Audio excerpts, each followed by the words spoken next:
Si tu penses encore que pour perdre du gras, il faut faire des footings chaque matin à 6 heures du matin, manger du riz, poulet, brocoli sans sauce tous les soirs, arrêter les glucides et consommer seulement 1000 calories par jour, faut absolument que tu restes très attentif à cette vidéo. Parce que je m'apprête à te révéler les 3 stratégies exactes que j'ai appliquées pour perdre 7 kilos de gras en près de 3 mois, sans faire de cardio et sans avoir à suivre de diète.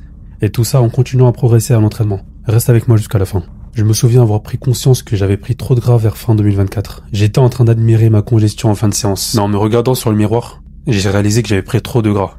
J'avais perdu en esthétique. Et l'esthétique, c'est l'une des choses que je recherchais à la base, en commençant la muscu. Le visage et le ventre gonflés, les muscles sans aucun détail. Ok, tu parais plus balèze dans tes vêtements, mais au fond, tu sais que ton physique n'est pas si propre que ça. Alors de là, j'ai décidé de changer les choses. Et la première chose que j'ai faite pour perdre du gras, ça a pas été de faire du footing, ni de couper les glucides. Juste parce que je savais que je pouvais pas en faire mon mode de vie et rester constant dessus. Courir, c'est excellent, il y a plein de bénéfices là-dedans. Mais il faut arrêter de penser que c'est un indispensable. Certes, c'est un outil qui peut faciliter ta perte de gras, mais à mon sens, lorsque tu souhaites atteindre un objectif, c'est important que tu mettes en œuvre des actions simples, accessibles, que tu peux appliquer tous les jours, peu importe ton emploi du temps. Et c'est le cas de la marche. C'est exactement ce que j'ai mis en place en premier. Je vais t'expliquer pourquoi augmenter ta quantité de pas quotidien est la meilleure chose à faire pour faciliter ta perte de graisse. Il y a un système dans ton corps qui te permet de brûler du gras sans que tu aies à faire quoi que ce soit d'extraordinaire. C'est le NEAT. En gros, le NEAT, c'est ta dépense énergétique sur tes moments de tous les jours. Et donc la marche en fait partie. Plus tu marches, plus tu brûles du gras. Mais attention, pas n'importe quelle marche, tu t'en doutes bien. Une marche assez rapide, faite avec une intention précise. Donc les pas que tu fais lorsque t'hésites à choisir un produit au magasin, ça compte pas. Vise 10 000 pas par jour pour commencer. Et si tu dis que t'es tout le temps en voiture ou dans les transports, sache que tu peux simplement prendre l'habitude de te garer plus loin de tes destinations et faire le reste à pied. Et si t'es en transport, descendre quelques stations en avance. Et si vraiment à ce niveau-là c'est compliqué pour toi, tu peux toujours faire le choix d'investir une centaine d'euros dans un tapis de marche afin que tu puisses le faire depuis chez toi. T'as donc plusieurs solutions. À toi d'adopter celle qui convient le plus à ton mode de vie. Au-delà de la perte de graisse, ça a d'autres bénéfices tout aussi intéressants. Réduire tes niveaux de stress, améliorer ta digestion après repas, et même améliorer ta circulation sanguine. Toutes ces choses qui sont souvent liées à des symptômes tels que les ballonnements, l'anxiété et les migraines. Sûrement des choses qui te touchent de temps en temps. Donc en résumé, marche plus, et tu seras en meilleure santé.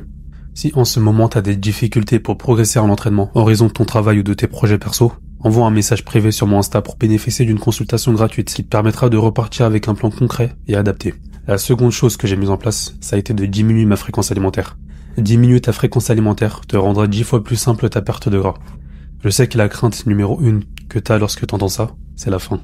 T'as peur de la faim. Eh bien, je pense, en toute honnêteté, que c'est une étape par laquelle tu devrais passer, ou plutôt une chose à laquelle tu devrais t'adapter. Laisse-moi m'expliquer. Aujourd'hui, notre société a normalisé le fait de manger constamment, même en dehors des repas.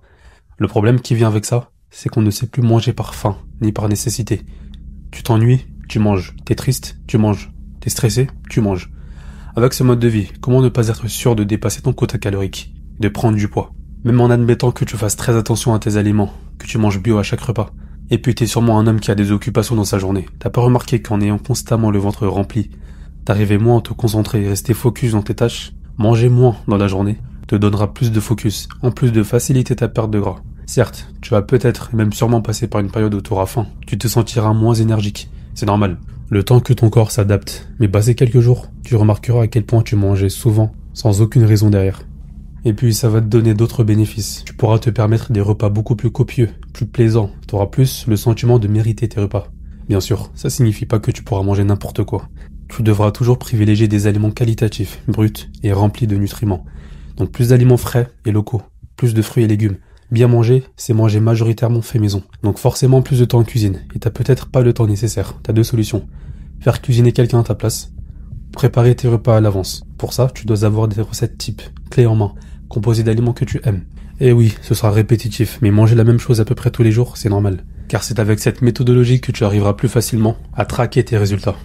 C'est le même raisonnement appliqué qu'à l'entraînement, ce qui nous amène sur le sujet. Perdre du gras en réalité, c'est qu'une partie du travail. Il faut bien sûr que tu saches t'entraîner correctement. Et comment t'entraîner lorsque tu souhaites perdre de la graisse? Réponse courte.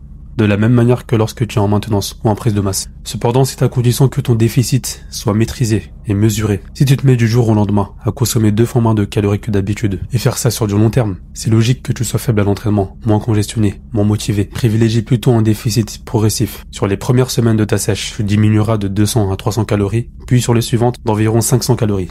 De cette manière, tu continueras de progresser, peut-être pas aussi rapidement qu'en prise de masse, mais tu devrais être capable d'ajouter quelques kilos sur tes lifts. Et si t'en es incapable malgré tout, c'est que ton programme est mauvais. Ou a besoin d'être ajusté. Je te propose de régler ça pour toi, en te créant un programme totalement personnalisé. Le but de ce programme, c'est d'accélérer ta progression, briser ta stagnation et te faire gagner du temps. De sorte à ce que tu saches directement avec quel format t'entraîner, avec quels exercices, comment les exécuter, avec quel volume et avec quelle intensité. Tu sauras tout plus en détail lorsque tu auras cliqué sur le lien en description. Tout cela étant dit, à la prochaine.